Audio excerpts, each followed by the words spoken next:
Hello, everyone. Welcome to This Day. It is Tuesday, July 5th. We hope you had a fantastic July 4th weekend or July 4th holiday. All right, we have a couple meetings to tell you about today. This morning, immediately following our morning broadcast of This Day, we have the GRF board meeting, and of course that will be in the boardroom, virtually as well as televised right here on Village Television. If you wanted to follow along virtually, you can go to lagunawoodsvillage.com/meetings. And then later this afternoon at 1:30, we have the third Finance Committee meeting, and that will also be in the boardroom. Now on our show today, we have Catherine Freshley, who is here on behalf of the El Toro Water District, and they've got some things happening over there that she wanted you to be aware of. And then we talked to Dr. Amy Bremner, who is with Memorial Care Saddleback Medical Center, and she's got some information for us regarding breast cancer. All right, let's take a look at our weather. Well, we are looking at some cloudy skies in the morning. However, we're going to burn that off to some nice, lovely temperatures this week. Today, we are looking at 77, 62. Tomorrow, 76, 64, getting warmer, 79, 64, then 84, 67, and Saturday, beautiful, 85, 66. Our sunrise this morning was at 5:46, and our sunset will be at 8:05. And thank you to Michelle Mitzel for sending in this beautiful photo of her vacation to Hawaii. Very pretty. If you have a photo that you would like to share with us of a vacation that you have been on, feel free to email it to lagunawoodsvillagetv@gmail.com. And do remember that the photo does need to be one that you have taken, and we prefer high resolution so it looks great on our broadcast screen. All right, when we come back, we'll have Catherine Freshley, so stay tuned.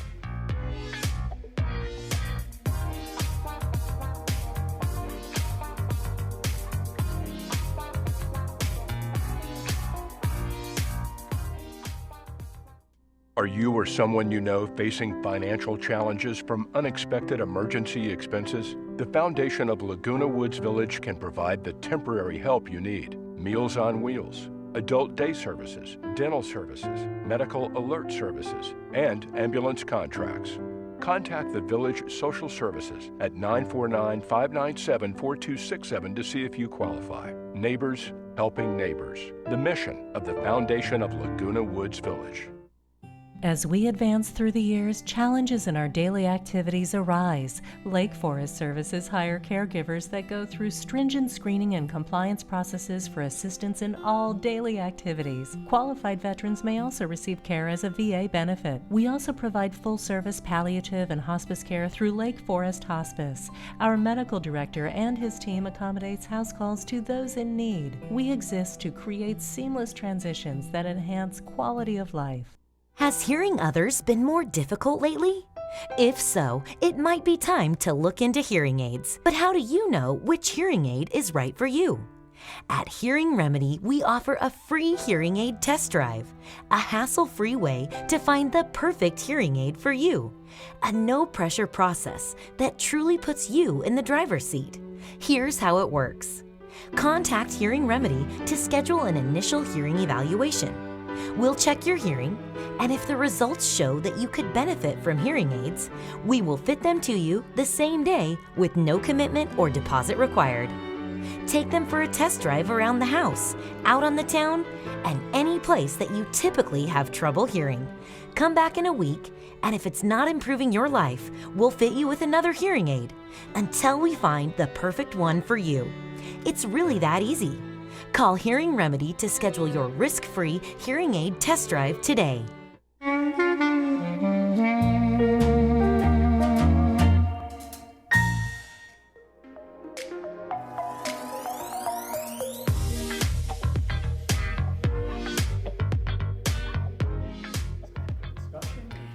Welcome back. Well, we have Catherine Freshley here on behalf of the El Toro Water District. Well, welcome. Well, thank you very much. It's my pleasure to be here. Now, I noticed it's been many years since I've been here. I know, and I think the last time we talked to you was, it was in your living room, and right. It's pretty much the way it's been for a while. So we're happy that you could make it in. Thank you for coming in. I used to be here in the well, over 10 years ago, it used to come almost Right, I know. every month. So That's right, I know. And now we have different representatives that it's come. all different. It is, it is. And it's to the better. Good, well, I'm glad you like it. Now, Catherine, tell me a little bit about, it says president. What do you actually do for the Water I'm just, District? the president is actually just the chair of the board. Okay, Okay, now, we set up, when I first went on the board 4 years ago, one of the resolutions we put in, because initially the president would be somebody, and it did it for years. Previously we had one president who was there for almost five or 6 years. And some of us felt that it provides more involvement of a board if you rotate the presidency. okay, See, so that's what we're doing.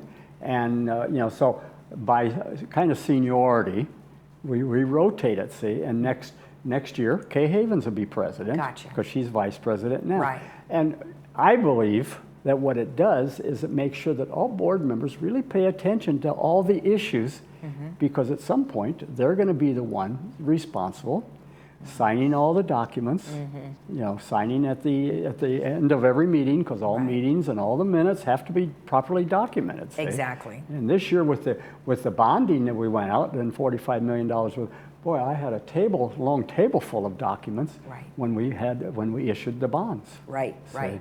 So that's where the role of the president really is to act kind of as the executive. Right. And how often do you rotate? Every 2 years? Every year. Every year. Every okay. year. So- Okay. Well, good. But like you said, it gives everybody an opportunity to really understand Right. everything that's going on. And then when you get into that position, obviously you need to be right on top of everything. That's right. And, and I just felt it would, there were 3 of us that got on the board, and we just felt that's more important Yes. than having one president, and Right. everybody else then is just there Right, right. as a voting member, see. Now, you live in the village. I Are live in the village. there other board members that live in the village? 4 of the 5 do. Oh, wow, okay. Yeah, Okay. okay. Well, it certainly affects a lot of us. And here I'm looking at one of your slides that says 2022 to 2023 rate adjustments. Right, Okay. right. Well, and it's because the requirements of a public agency, we can't make any money, but we have to have enough rates to support the services. So when you turn on the faucet, you get water, and it's going to be clean and clear. And when you flush the toilet, you know that the water is going to go down the sewer lines, and it's not going to be spilled someplace. It's not going to create health issues. So that's the capital infrastructure, the capital funding that's required. It's the infrastructure to make us work. Right. And so, and as a public agency, see, we can't make a profit. So we're really there to cover our costs. Right. And one of the things that is important for the agency, many people, although we've had a lot of conversations with other board members and everything, and I know Mike was on last month talking about, restrictions, water restrictions, and how this might affect us. And we need to recognize, see, that we have no underground water for us. We're not over the aquifer. So all of our water is imported. Right. And so and we have to cover then the costs of bringing that water in and then disposing of it when it's being used and flushed down the toilet or down the drain. Right. So that's our role, is to make sure we do that safely and efficiently. Exactly. And that's exactly what we try to do. So we got to have we got to cover the expenses of maintaining all the infrastructure. Right. And we also have to have sufficient revenue to maintain and cover the debt service that we have. Right. See? Okay. Well, let's look at some of the adjustments that are being made. So you have what the board did is they limited the overall rate increase, which was less than 5%. Yeah. So that's pretty good. We have always, as a board, that had been, actually it was established, probably 8 or 10 years ago. Board had set kind of a standard that before I even came on the board of no more than a 5% increase overall. Okay. And that was challenging, and we decided we're going to keep to that. That's how we're going to manage and make sure that we're really not excessive, Right. and we're going to figure out a way to manage the agency and stay under that. Right. And so what every year when we get ready to do rates, we have a financial consultant goes out and really does a reasonable study to tell us, okay, this is what your costs are. So we really understand what our costs are. Right. And then what are the things that can be possibly changed, see, in order to maintain that. And in this year, because we had the census, Okay. then we opened up and that said, okay, we need to really look at the structure and how we have, what we've had for the last 10 years, and is there a difference relative to where the population is overall? Because the amount of wastewater we have is going to be a function of how many people, Right. how many people in each unit, Right. okay? Right. Not just a function of how much water is being used. Right. Well, and 10 It years is, ago. but it's tied to how many people. Exactly, and you've had quite an increase from 10 years ago. That's right. Yeah. And it's been a change, and what we have is there's a change in the community, because see, we service not only Laguna Woods, Laguna Hills, okay, Lake Forest, and parts of Mission Viejo, and parts of Lissa Viejo. So we serve 50,000 people. Right.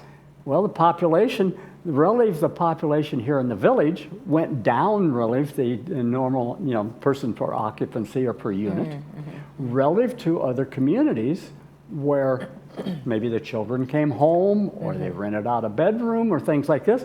And so with that population changed, it allowed us then in the wastewater area to take a look at it and say, okay, how should we be recovering the cost of not only the water that is coming through the sewer line. Right. And so you can see then that with the result of the census, then our wastewater rate dropped 19%, and the capital costs to maintain the sewer system dropped by 20%. Wow. Well, that's great. I mean, that's See, so good. it was really that balancing that allowed us to do this, see, because that was one of the key issues we had. When I first got on the board, one of the things I made sure of is that we balanced everything so that all of our capital costs were not being taken out of the rate of water. Previously, a little bit of it was. I mean, it said, look, what we pay for water is what we're going to charge. And Met is raising the water rates 5% a year for the next several years. So that has to be passed through because that's where we're getting our water. Right. So it's like a distributor. Whatever you buy and put on the shelf, you got to at least recover that cost. Right. Right. And so then what we did is make sure that our capital structure is set Gotcha. so that, even if you bought zero water, there's going to be a charge because we have to maintain the capital structure. Right. Right. And that, a lot goes into that. That's right. And that's part of a utility. That's where utilities need to set their rates.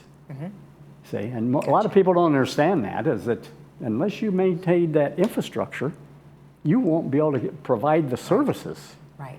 And and if the rate, and that's why I don't, we're talking about the recycled water, and we got it up here. People can check on that. Right. But one of the reasons that, when they're third's talking about, well, let's reduce recycled water. Well, let's recognize we're producing about 4 million gallons a day, 3.7 million gallons a day. If we don't use it for irrigation, it's going to the ocean. Yeah. Yeah. See? It's better to recycle it for sure. So we have to recycle it. Yes. So it's a question: do we put it on the lawns? In gates 5 through 10, or do we send it to the ocean? Well. See, and that's something, and for the community to understand, because Yeah. gates 1, 2, 3, 4 are still on potable water for irrigation. Gate 14 still on potable water, and gate 11 still on potable water. Right. See, so there's a difference in rates, but there's a difference in that usage too. Right. And if the community can understand, and I want them to understand that, we're not favoring people, Right. but when we spent $35 million for the recycling plant, we need to use the water. Well, exactly. And we don't have a place to store it. Right. If right. we had a place to store it, then we could say, okay, you can use less, and we'll just store it for a Right. later time. Right. But we don't have that. We so. don't have that. It either goes to the ocean, you use it, or it goes to the ocean. Gotcha. Well, you mentioned that people can go onto the website and they can look up all sorts of interesting things. That's right. So they can find out their rate information. They can report any water waste if somebody is overwatering or washing their cars when they're not That's supposed right. to be, and that kind of thing. That's right. Okay, and they have wise tips, which we've talked to you guys a number of times. Right. Always having some good tips. And then signing up for CAG invitations. What is that? Okay, well, that's the community it's an advisory Oh, that's group. right. Okay. And we meet about once every 3 months. Okay. It's a luncheon meeting at the agency. We provide lunch and that's when we, starts about 11:30. We open up for lunch, and it goes from about 12 to 1. Then we talk about. Okay. Like last time we talked about the budget there for those people in attendance, and that's open to people throughout our whole system. So it's not just for Laguna Woods Village; it's basically for everybody. Right. And so we oftentimes get at that at the CAG meeting. We'll have people there from Laguna Hills and Lake Forest and Okay. Mission Viejo, the different areas, because they are interested also in Right. how the agency's functioning. Well, exactly. Well, that's nice that you invite everyone. Yeah. Thank you so much for the information. I appreciate it. You're welcome. Thank you for giving me the opportunity, and I hope that the residents here understand we're here to provide a service to them, and that's really what our role is. But we also have to make sure that we give you clean, potable water, Yep. and we make sure that our sewer system doesn't have leaks or causes health issues. Exactly. And see, and one of the things that, if we got a little bit of time, that I'm really struck on for a lot of people, and I try to explain, is when you reduce, this is one of the challenges water agencies throughout the state have. As you reduce the amount of potable or water used in the sewer lines, they were designed for a certain flow. Yeah. If you don't get that flow, then you have the risk, if it doesn't flow steadily, and you have pooling taking place, and then you got to really be careful Yeah. because you have health issues. Exactly. And that's why one of the things we do as an agency, we are scoping all of the Right. sewer lines Right. every couple years. Perfect. We actually have a little TV camera that runs right down through there. Well, that's awesome. Yeah. I think next time you guys come back, maybe you can share that with us. Okay. That'd be good. All right. Thanks so much. You're welcome. Well, thank you. You're welcome. Thank you, Lisa. If you have any questions regarding what we have just talked about, you can always go to etwd.com and you can find more information there. We'll be right back.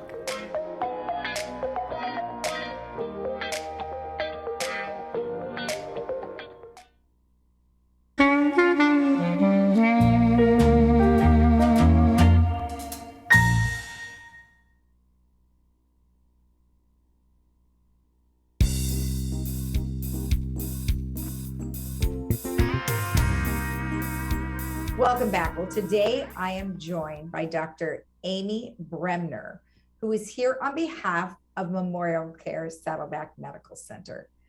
Well, Dr. Bremner, thank you for joining me today. Thank you for having me. Now, we've talked to a lot of doctors from Memorial Care about breast cancer in the past. And of course, we've been doing this show for a very long time and lots of doctors. Nonetheless, we understand that you are the medical director for the breast surgical oncology over there at the medical center. Tell me a little bit about some of your responsibilities. Okay. Thank you for having me. I appreciate it. Yes, as you said, director for the surgical oncology practice here at Memorial Care. I actually practice in the Laguna Hills location, and I've been here for about 6 months now, and have been practicing for about 12 years. Actually came from Temecula, and now am happy to be here in the Orange County area. And my duties essentially are to build this program into something great and reputable, and to provide quality breast cancer care here to the Memorial Care patients and the community around us. And they have been providing great care. We're just looking to expand on that and build on that. And especially with our new women's center coming, it's of the utmost importance. So we're very excited. Now, you had mentioned off camera that you were with Breastlink. So then, of course, you mentioned Temecula. So I visited that location out there. Were you out there for the majority of your career prior to where you are now? Exactly. Yes. I started out there. I joined Breastlink, had the option of coming to the Orange County location or the Temecula location, and chose the Temecula location because they really did not have a lot of, well, actually they had no breast surgeons in the area, and built that program up pretty much from the ground up. And yeah, so I've been there for about 12 years, and then decided to make a move, and excited to be in the area. Okay. So when you first decided you were going to become a doctor, was breast surgery always something you were interested in? I always knew I wanted to be a doctor. My dad is a retired psychiatrist. I knew that I wasn't interested in psychiatry. However, I did major in psychology, but didn't make the decision about exactly what specialty I was interested in medicine necessarily until I got to medical school and really tried everything out. Mhm. But my interest has always been in women's health, and I've always thought I was going to OBGYN. Ah, So when I went to Georgetown for medical school, went through all of our rotations, and one of my last rotations was on a general surgery rotation, and really liked my mentor and changed last minute actually, and decided to go into general surgery. I see. And so spent 5 years doing general surgery, and throughout that process still gravitated towards women's health. And so breast cancer was an interest of mine, and so pursued then a fellowship in breast cancer surgery. So you're still very active in helping patients with breast cancer. You're not just the medical director. So at what point would a patient want to see you or get to see you?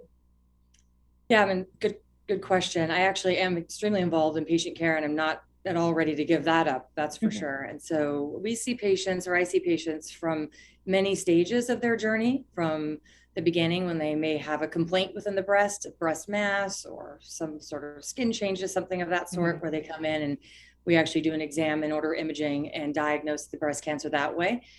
Most of the time they come to me after they've had their, say, screening mammogram, and something's been picked up on their mammogram, and they've had their biopsy, and they come to see me for options. Okay. And then finally, I do see patients throughout their course. So sometimes patients have been diagnosed or undergoing chemotherapy, things of that nature, and they'll be referred to me to then talk about surgical options. Okay, awesome. And then what is the most common type of breast cancer? I mean, there's many types of breast cancer. I would say, there's two types, actually two most common types. One of those is called invasive lobular carcinoma. The other type of breast cancer is invasive ductal carcinoma. Most commonly, we see the invasive ductal type. But we see many different varieties of breast cancer, but those tend to be the two most common diagnoses that we see. Okay, now those particular types, can those be detected on a PET scan? So PET scan normally isn't the imaging modality of choice to begin with. And so, yes, can PET scans pick up breast cancer? Definitely. Usually PET, however, are used in the staging process after the breast cancer has been diagnosed by better imaging modalities such as mammogram, ultrasound, and breast MRI. Okay.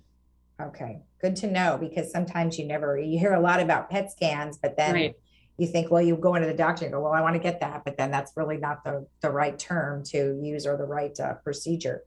Now, there have been a lot of changes in technology over the years, and I'm imagining that breast cancer isn't, far behind when it comes to cosmetic procedures that help enhance what's been going on. What are some of the latest developments there? How I trained was in something called oncoplastic breast surgery. And oncoplastic breast surgery really combines oncologic cancer principles, healthy tissue around it, completely removing the cancer, as well as then using plastic surgery techniques in order to give the patient the can. Because we know that women obviously want the best cancer operation. We want to save lives is our primary concern. But additionally, we want patients to feel good about how they look after their surgery, right? We want them to go on feeling like, hey, I actually look great after my cancer surgery. It maybe not be a constant reminder, and maybe I even look a little bit better. So that's the kind of our focus, and that's not necessarily a new technology by any means. Oncoplastic breast surgery has been around for a bit. However, it is newer, and that's now, how patients or how breast fellows are being trained. Got it. Well, it's nice to be able to have a complete solution rather than, oh, well, we're going to do this, but then you have to come back and we'll do this. I mean, it sounds like it's all very well thought out. So that's good for the patient for sure. Now, because of COVID-19, there have been several changes in the way offices are prepared, surgery centers are prepared. What are some things that you guys have done to change the way you do surgery now? At the height of the pandemic, which was a scary time, things changed quite dramatically. There are times where we couldn't actually take patients to the operating room. We had to hold off on surgeries unless absolutely necessary. And so at that time, and even today, we have ways in which we can treat patients, perhaps not surgically if we don't have to go to surgery right away, based on medications, things like that they can be given prior to surgery, where that actually even stops or slows the progression of the cancer. And so we can kind of hold off on surgery if necessary. Mm-hmm. Now, obviously times have changed now and things are lightening a bit, and we've been able to resume normal operations as far as surgery goes. But, clearly in the era of a pandemic, we need to be careful and cognizant. So there's obviously our normal routine testing, et cetera, to make sure patients are safe when they go to the operating room, when they do. Awesome. Well, I appreciate all of that information. It's great stuff. And then what are some things that people can do to help prevent breast cancer? I know it's not always easy. Most people, or most doctors, I should say, recommend so many different things that are very similar as to what we can do to prevent all cancers.